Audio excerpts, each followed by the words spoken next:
नमस्कार, स्वागत है आप सभी का डीडी न्यूज़ के इस विशेष सांकेतिक भाषा के बुलेटिन में।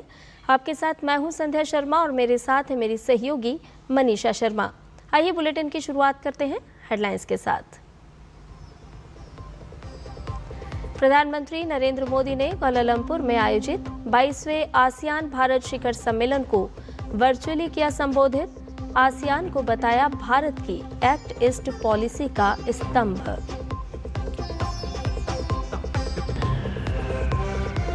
प्रधानमंत्री नरेंद्र मोदी ने मन की बात कार्यक्रम में अपने विचार किए साझा। महापर्व छठ की दी शुभकामनाएं। पर्व को बताया संस्कृति, प्रकृति और समाज के बीच की गहरी एकता का प्रतिबिंब।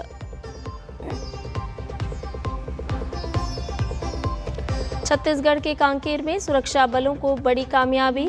21 माओवादी कैडरों ने किया सरेंडर। आत्मसमर्पण करने वालों में 13 महिला और 8 पुरुष शामिल। आत्मसमर्पण करने वालों से 18 आधुनिक हथियार बरामद।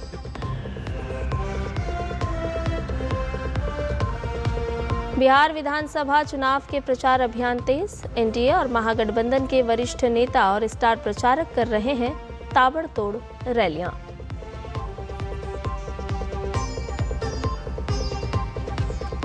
और आईसीसी महिला विश्व कप में भारत का बांग्लादेश से अंतिम लीग मुकाबला आज। भारत पहले ही सेमीफाइनल में बना चुका है जगह।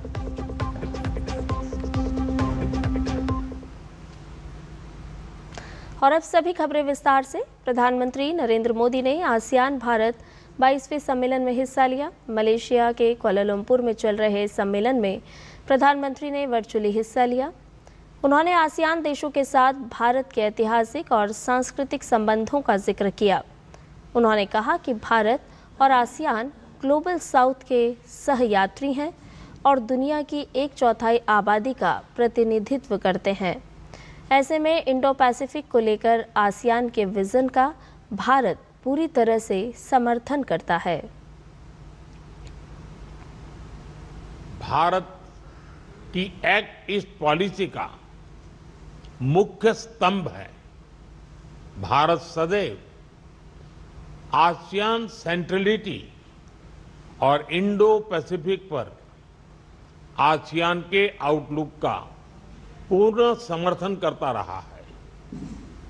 अनिश्चितताओं के इस दौर में भी Bharat ASEAN comprehensive strategic partnership में सतत प्रगति हुई है। प्रधानमंत्री ने समुद्री और साइबर सुरक्षा को लेकर सहयोग बढ़ाने की बात कही। साथ ही कहा कि आपदा के समय भारत हमेशा अपने मित्र देशों की हर संभव मदद करता है। भारत हर आपदा में अपने आसियान मित्रों के साथ मजबूती से खड़ा रहा है। एचएडीआर, समुद्री सुरक्षा और ब्लू इकोनॉमी में हमारा सहयोग तेजी से बढ़ रहा है। इसको देखते हुए हम 2026 को ASEAN India year of maritime cooperation घोषित कर रहे हैं। साथ ही हम education, tourism, science and technology, health, green energy और साइबर सिक्योरिटी में आपसी सहयोग को भी मजबूती से आगे बढ़ा रहे हैं। अपनी साझा सांस्कृतिक विरासत को संजोने और पीपल टू पीपल संबंधों को मजबूत करने के लिए हम साथ मिलकर काम करते रहेंगे। मलेशिया की राजधानी कुआलालंपुर में आयोजित 47वें आसियान शिखर सम्मेलन में थाईलैंड और कंबोडिया ने युद्ध विराम को आगे बढ़ाते हुए शांति समझौते पर हस्ताक्षर कर दिए हैं। ये समझौता अमेरिका के राष्ट्रपति ट्रंप की उपस्थिति में हुआ। इस मौके पर अमेरिकी राष्ट्रपति ट्रंप ने इसे दक्षिण पूर्व एशिया के लिए महत्वपूर्ण दिन बताया और इस कदम की सराहना की। कंबोडिया और थाईलैंड के बीच शांति समझौते से दोनों देशों के बीच वर्षों से चले आ रहे सीमा तनाव और सैन्य गतिरोध का अंत हो गया। आपको बता दें कि कंबोडियाई प्रधानमंत्री हुन मानेट और थाईलैंड के प्रधानमंत्री अनुतिन चानविराकुल ने कंबोडिया थाईलैंड शांति समझौते पर हस्ताक्षर किए हैं।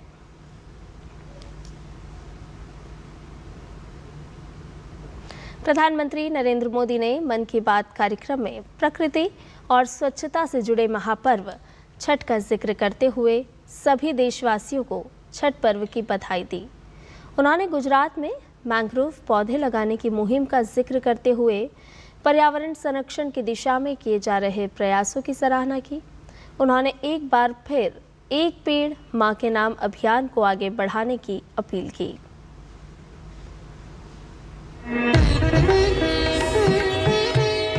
छठ पर्व आस्था, आराधना और प्रकृति प्रेम का अनूठा संगम है। प्रधानमंत्री मोदी ने मन की बात कार्यक्रम की शुरुआत में देश भर में छठ पर्व के उल्लास का जिक्र करते हुए छठ पर्व का व्रत रखने वाली महिलाओं के समर्पण और निष्ठा को प्रेरणादायी बताया।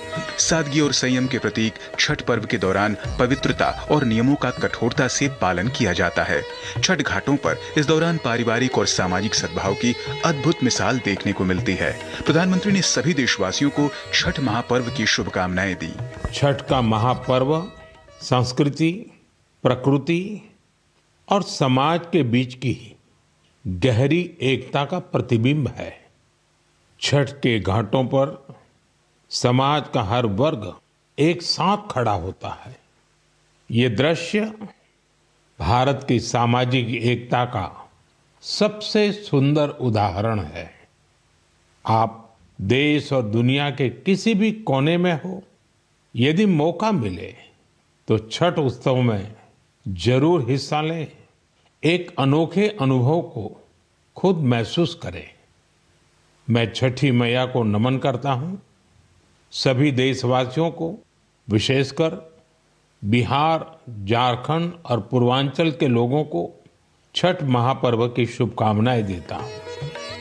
छठ महापर्व स्वच्छता का प्रतीक है। प्रधानमंत्री मोदी का हमेशा से स्वच्छता पर जोर रहा है। उन्होंने देश भर में स्वच्छता और प्रकृति के लिए किए जा रहे विशेष पहलों का जिक्र किया। इस कड़ी में उन्होंने अंबिकापुर में चलाए जा रहे गार्बेज कैफे और बेंगलुरु में कुओं और झीलों की सफाई को प्रेरक उदाहरण बताते हुए इसे स्वच्छता की दिशा में बदलाव का वाहक बताया। छत्तीसगढ़ के अंबिकापुर में शहर से प्लास्टिक कचरा साफ करने के लिए एक अनोखी पहल की गई है। अंबिकापुर में गार्बेज कैफे चलाए जा रहे हैं। ये ऐसे कैफे हैं जहां प्लास्टिक कचरा लेकर जाने पर भरपेट खाना खिलाया जाता है। अगर कोई व्यक्ति 1 किलो प्लास्टिक लेकर जाए, उसे दोपहर या रात का खाना मिलता है, और कोई आधा किलो प्लास्टिक ले जाए तो नाश्ता मिल जाता है। ये कैफे अंबिकापुर म्युनिसिपल कॉरपोरेशन चलाता है। साथियों, इसी तरह का कमाल बेंगलुरु में इंजीनियर कपिल शर्मा जी ने किया है। बेंगलुरु को झीलों का शहर कहा जाता है और कपिल जी ने यहाँ झीलों को नया जीवन देने का अभियान शुरू किया है। कपिल जी की टीम ने बेंगलुरु और आसपास के इलाकों में 40 कुओं और 6 झीलों को फिर से जिंदा कर दिया है। खास बात तो ये है कि उन्होंने अपने मिशन में कॉरपोरेट्स और स्थानीय लोगों को भी जोड़ा है। उनकी संस्था पेड़ लगाने के अभियान से भी जुड़ी है। साथियों, अंबिकापुर और बेंगलुरु ये प्रेरक उदाहरण बताते हैं कि जब ठान लिया जाए तो बदलाव भी आकर के ही रहता है। प्रधानमंत्री मोदी ने अपने मासिक रेडियो संबोधन में गुजरात में वन संरक्षण से जुड़े और समुद्री पारिस्थितिकी तंत्र को मजबूत करने में मैंग्रोव की भूमिका का जिक्र किया। गुजरात के वन विभाग ने मैंग्रोव के इस महत्व को समझते हुए खास मुहिम चलाई हुई है। 5 साल पहले वन विभाग की टीमों ने अहमदाबाद के नजदीक धौलेरा में मैंग्रोव लगाने का काम शुरू किया था और आज धौलेरा तट पर 3,500 हेक्टेयर में मैंग्रोव फैल चुके हैं। इन मैंग्रोव का असर आज पूरे क्षेत्र में देखने को मिल रहा है। वहाँ की इकोसिस्टम में डॉल्फिन्स की संख्या बढ़ गई है, केकड़े और दूसरे जलीय जीव भी पहले से ज्यादा हो गए हैं। यही नहीं, अब यहाँ प्रवासी पक्षी भी काफी संख्या में आ रहे हैं। इससे वहाँ के पर्यावरण पर अच्छा प्रभाव तो पड़ा ही है, धोलेरा के मछली पालकों को भी फायदा हो रहा है। प्रधानमंत्री मोदी ने प्रकृति के संरक्षण की दिशा में चलाए जा रहे एक पेड़ मां के नाम अभियान को आगे बढ़ाने की अपील की और देशवासियों से अधिक पेड़ लगाकर पर्यावरण संरक्षण की दिशा में अपना योगदान देने को कहा। Bureau report, DD news.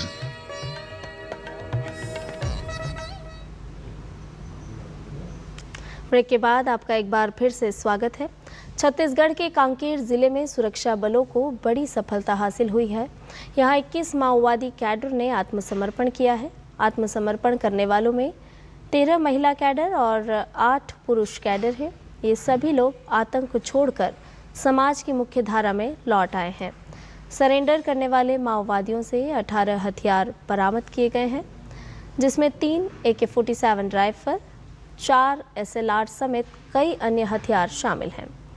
आपको बता दें कि सुरक्षा एजेंसियां लगातार नक्सल विरोधी अभियानों को मजबूत कर रही है और मुख्य धारा में लौटने वाले नक्सलियों को प्रोत्साहित करने के लिए सामुदायिक जुड़ाव की पहल भी तेज कर रही है।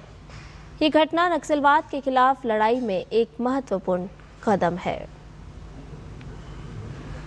आज पुनः 21 नक्सलियों ने पुनर्वास किया है और विशेष रूप से आपको मैं बताना चाहता हूं कि यह पुनर्वास भी उन्होंने हथियारों के साथ किया है। आज 21 नक्सली जिन्होंने पुनर्वास किया है उसमें 13 महिलाएं हैं और 8 पुरुष हैं। दूसरा विषय बहुत विशेष ये है कि उसमें AK-47 3, INSAS 2, SLR 4, 303 6, single shot 2 और BGL लॉन्चर वगैरह 1, ऐसे कुल 18 हथियार वापस आए हैं। 18 हथियारों के साथ इन लोगों ने पुनर्वास किया है।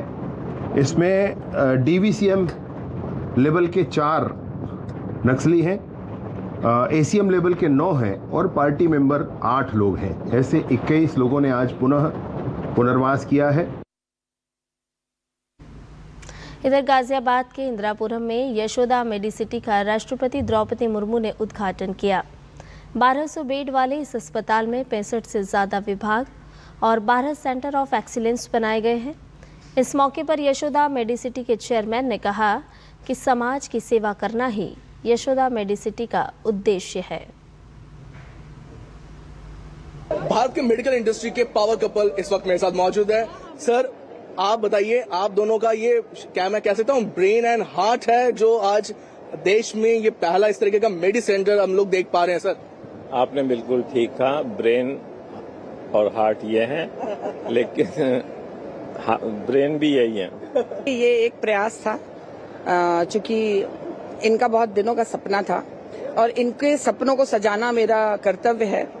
तो मैं शुरू से, हमारी शादी को 32 साल हो रहे हैं, हमेशा से जो ये सपना देखते हैं उसे सजाती मैं हूँ, सपने को साकार करते हैं। सर, क्योंकि आज की डेट में जितने भी टेक्नोलॉजिकली अगर हम बात करें, मेडिकल टेक्नोलॉजी में सारी चीजें पहले कहते थे कि भारत में नहीं है, अब वो चीज बदल रही है, देश बदल रहा है। मोदी जी के नेतृत्व में जो विजन है वो आप लोग उसको लेके जा रहे हैं, साकार कर रहे हैं। इसमें ये प्रयास रहा कि कोई भी ऐसा इक्विपमेंट जो बेस्ट में वर्ल्ड है वो यहाँ हो, जो भी मेडिकल इंफ्रास्ट्रक्चर है जो बेस्ट है वो यहाँ हो। हमने बड़ी एजेंसीज को, बड़ी कंपनीज को हायर किया, इन्वॉल्व किया और उससे ये हमने पूरा जो है हॉस्पिटल मेडिसिटी बनाया। मेडिसिटी हम इसलिए कहते हैं कि जब हम इमरजेंसी, जैसे फॉर एग्जांपल हमारा है, तो इमरजेंसी अपने आप में पूरा हॉस्पिटल है। अगर हम कार्डियोलॉजी में जाते हैं तो वो पूरा कार्डियक साइंसेज, कार्डियोलॉजी का पूरा हॉस्पिटल है। कैंसर में आते हैं तो cancer itself is a complete hospital. That's why we call it medicity. अभी हमने सिस्टम बना दिया है कि पेशेंट बाहरी हिस्ट्री देगा, AI उससे पूछता जाएगा। जैसे मैंने कहा मुझे बुखार है तो वो पूछेगा कब है, सुबह आया, शाम को आया। सो ये सारी चीजें जब पेशेंट अंदर पहुंचता है तब तक डॉक्टर के पास पूरी हिस्ट्री है। ऐसे ही हमने पूरे अस्पताल को पूरी कोशिश करी है कि हम पेपरलेस बनाएंगे और हर चीज पेशेंट के पास भी ऑनलाइन पहुंचेगी, डॉक्टर के पास भी ऑनलाइन पहुंचेगी। क्योंकि लोग कहते हैं कि बड़े अस्पताल, बड़ा दुकान, फीका पकवान, गरीबों के लिए कि हम लोग क्या आप लोग क्या कर रहे हैं? गरीबों के लिए जनरल वार्ड्स बनाए गए हैंगे और उनकी क्वालिटी ऑफ ट्रीटमेंट में कोई कमी नहीं होगी। ऐसा नहीं कि अगर पेशेंट कोई जनरल वार्ड में है तो उसको अटेंशन कम होगी या उसको हम एक्सपेंसिव इक्विपमेंट में नहीं इलाज करेंगे, उसको वही सुविधाएं मिलेंगी जो एक डिलक्स रूम में पेशेंट को मिल रही है। तो सुन रहे थे, अफोर्डेबल, बेस्ट, जितनी तरीके की सुविधाएं देश में विदेश में है इस मेडिसिटी में मिल सकती है और सब आए और इसका लाभ उठाएं। कैमरा पर्सन AK के साथ मैं तापस भट्टाचार्य, दूरदर्शन समाचार, दिल्ली। सेशेल्स सरकार के आमंत्रण पर उपराष्ट्रपति CP राधाकृष्णन आज से 2 दिन के दौरे पर हैं। इस दौरान सेशेल्स के नवनिर्वाचित राष्ट्रपति डॉक्टर पैट्रिक हर्मिनी के शपथ ग्रहण समारोह में भारत सरकार का वो प्रतिनिधित्व करेंगे। अपने दौरे के दौरान उपराष्ट्रपति डॉक्टर हर्मिनी को भारत की ओर से बधाई देंगे और भारत और सेशेल्स के बीच घनिष्ठ, दीर्घकालिक और विश्वासपूर्ण संबंधों को दोहराएंगे। सेशेल्स भारत की विजन, महासागर नीति और ग्लोबल साउथ के प्रति भारत की प्रतिबद्धता का एक महत्वपूर्ण भागीदार है। ये यात्रा दोनों देशों के बीच साझेदारी को और मजबूत और विस्तारित करने के लिए भारत की गहरी प्रतिबद्धता को दर्शाती है। बिहार विधानसभा चुनाव के पहले चरण के साथ ही दूसरे चरण के लिए भी प्रचार अभियान अब तेज हो गया है। पहले चरण के लिए 6 नवंबर को 121 विधानसभा क्षेत्रों में मतदान होगा, जबकि दूसरे चरण में 11 नवंबर को 122 विधानसभा सीटों पर वोट डाले जाएंगे। एनडीए और महागठबंधन दोनों के वरिष्ठ नेता और स्टार प्रचारक आज कई चुनावी रैलियां करेंगे। भारतीय जनता पार्टी, जनता दल यूनाइटेड, राष्ट्रीय जनता दल, कांग्रेस सहित विभिन्न दलों के बड़े नेता और स्टार प्रचारक चुनाव प्रचार में लगे हुए हैं। वहीं जनसुराज पार्टी, राष्ट्रीय लोक जनशक्ति पार्टी, बहुजन समाज पार्टी की ओर से भी चुनाव प्रचार तेज कर दिया गया है। प्रधानमंत्री नरेंद्र मोदी 30 अक्टूबर को छपरा और मुजफ्फरपुर में चुनावी सभाओं को संबोधित करेंगे।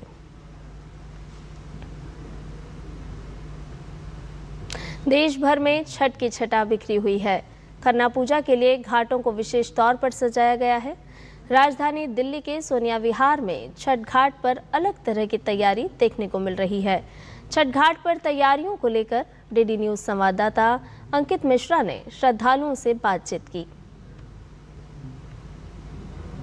छठ का दूसरा दिन यानी खरना आज है और ऐसे में हम इस समय सोनिया विहार में आ पहुंचे हैं और मेरे पीछे आप देख पा रहे हैं यमुना जी का बड़ा सा पाट आपको नजर आ रहा है और बीच में इस तरफ एक तरीके से कहें बैरिकेड लगा करके, लकड़ियों की जो बैरिकेडिंग है वो लगा करके रखा गया है जिससे गहरे पानी की तरफ कोई ना जाए। पानी की क्वालिटी इस समय आप देख पा रहे हैं यहाँ पर भी बहुत साफ है और इन सब के बीच आप ये देखिए पूजा स्थल एक तरीके से लोगों ने सुबह से ही अपने अपने बना दिए हैं जहाँ पर वो पूजा करते हुए नजर आएंगे और बच्चों को आप देख पा रहे हैं। और दूसरी तरफ अगर आपको दिखाने की मैं कोशिश करूं तो वहां कुछ लोग भी हैं जो अभी भी इस समय कुछ इसी तरीके से पूजा के लिए तैयारी कर रहे हैं और क्या कुछ तैयारी है वो भी मैं आपको दिखाता हूं। और छठ महापर्व को लेकर के लगातार दिल्ली सरकार युद्ध स्तर पर काम कर रही है और हर स्थिति जहां पर भी दिल्ली सरकार इस समय पहुंच रही है वहां तक हम भी पहुंच रहे हैं और इन सब के जरिए कोशिश ये कर रहे हैं कि आपको बेहतर तस्वीरें दिल्ली सरकार द्वारा किए गए कामों की दिखा सकें और ऐसी तस्वीरें अब आपको यहाँ से दिखाते हैं।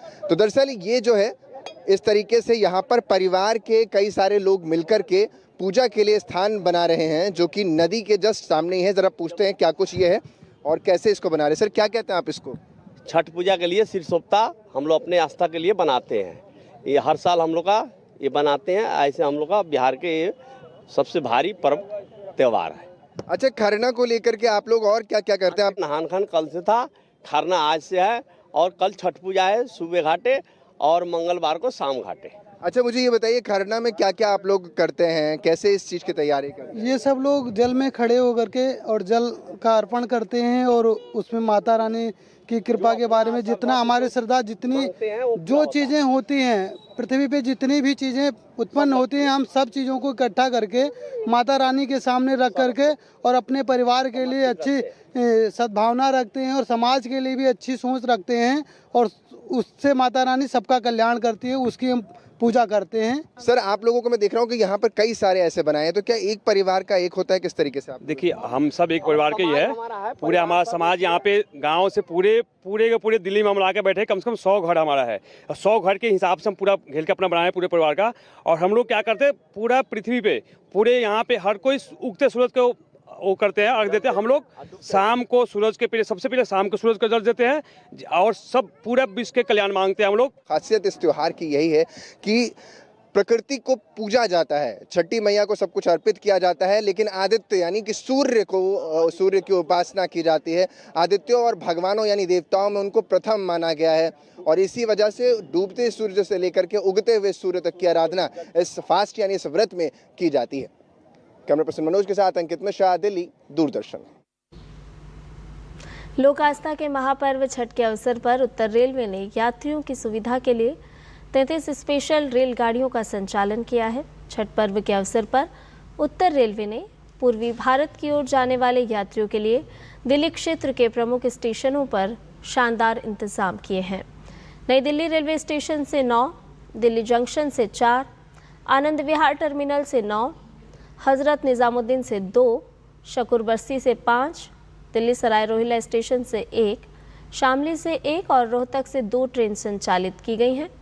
इसके अतिरिक्त उत्तर रेलवे की ओर से यात्रियों के सुगम आवागमन के लिए 3 पासिंग स्पेशल ट्रेनें भी निर्धारित की गई हैं। नई दिल्ली से दरभंगा, नई दिल्ली से राजेंद्र नगर टर्मिनल और नई दिल्ली से सहरसा के लिए 3 अतिरिक्त स्पेशल ट्रेनों की व्यवस्था भी की गई है।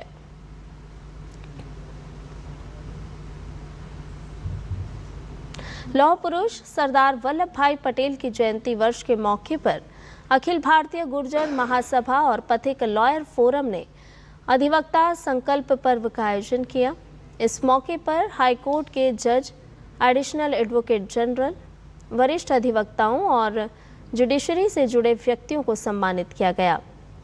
कार्यक्रम के दौरान भारत को एकता की डोर में बांधने वाले अखंड भारत के शिल्पकार वल्लभ भाई पटेल द्वारा एक भारत श्रेष्ठ भारत को गढ़ने में उनकी भूमिका को याद करते हुए नमन किया गया।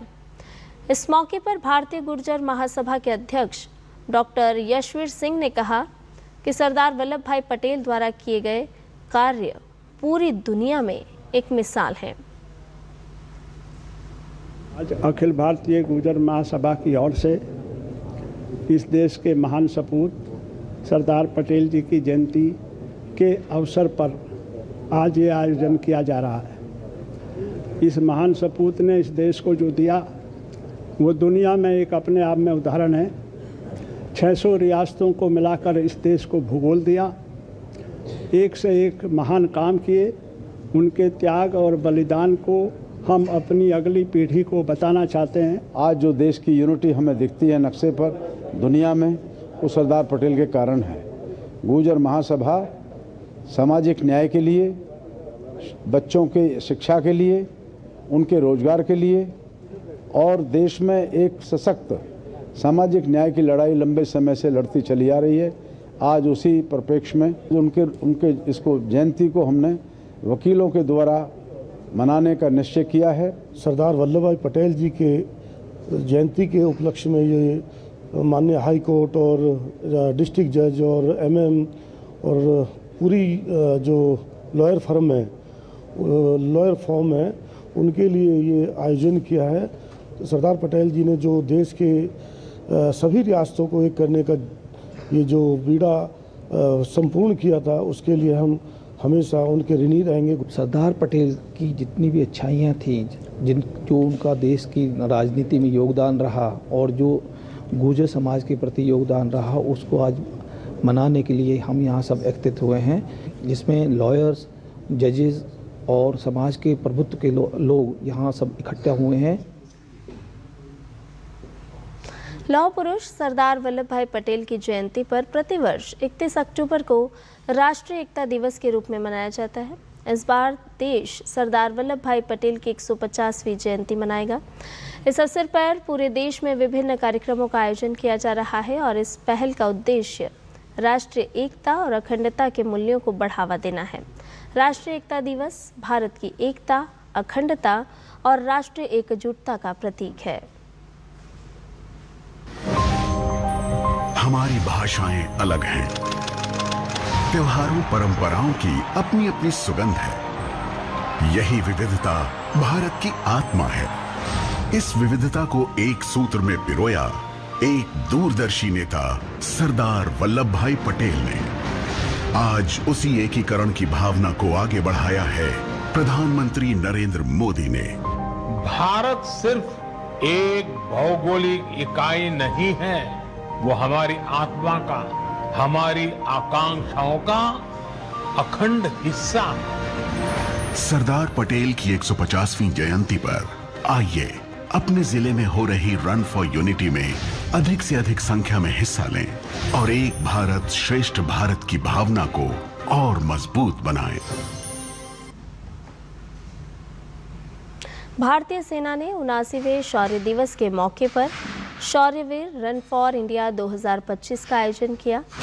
दिल्ली में थल सेना अध्यक्ष जनरल उपेंद्र द्विवेदी ने 3 किलोमीटर लंबी शौर्यवीर रन फॉर इंडिया 2025 को हरी झंडी दिखाकर रवाना किया। इस दौड़ में सेना के अधिकारियों, सैनिकों, पेशेवर एथलीटों और नागरिकों सहित लगभग 10,000 से ज़्यादा लोगों ने हिस्सा लिया। शौर्यवीर रन फॉर इंडिया 2025 वीरता और एकता की भावना का प्रतीक है। जैसे आपको पता है कि इस बार जो हमने शौर्यवीर जो हमने मैराथन रेस रखी है, इसमें 21 किलोमीटर, 10 किलोमीटर, 5 किलोमीटर और 3 किलोमीटर में हमने डिस्टेंस रखा था। सबसे महत्वपूर्ण बात यह है कि ये भारतीय सेना के साथ जो एक सपोर्ट हमें मिला है वो बहुत ही हमारे लिए कहना चाहिए कि बहुत ज़्यादा हमें उससे हौसला अफजाई हुई है, क्योंकि इस बार जो हमारे 8,000 साथी आज यहाँ पर दौड़े हैं उसमें 2/3 लोग सिविलियन हैं जिसने फौज को सपोर्ट करने का बीड़ा उठाया है। रही बात पूरे भारत में, तो तकरीबन 21 लोकेशन में ये जो है रेस हुई है और इसमें 35,000 से ज़्यादा वॉलंटियर्स ने रेस में भाग लिया है। और इसके साथ ही हमारे इस विशेष सांकेतिक भाषा के बुलेटिन में फिलहाल के लिए इतना ही। मुझे और मेरी सहयोगी को दीजिए इजाज़त। नमस्कार।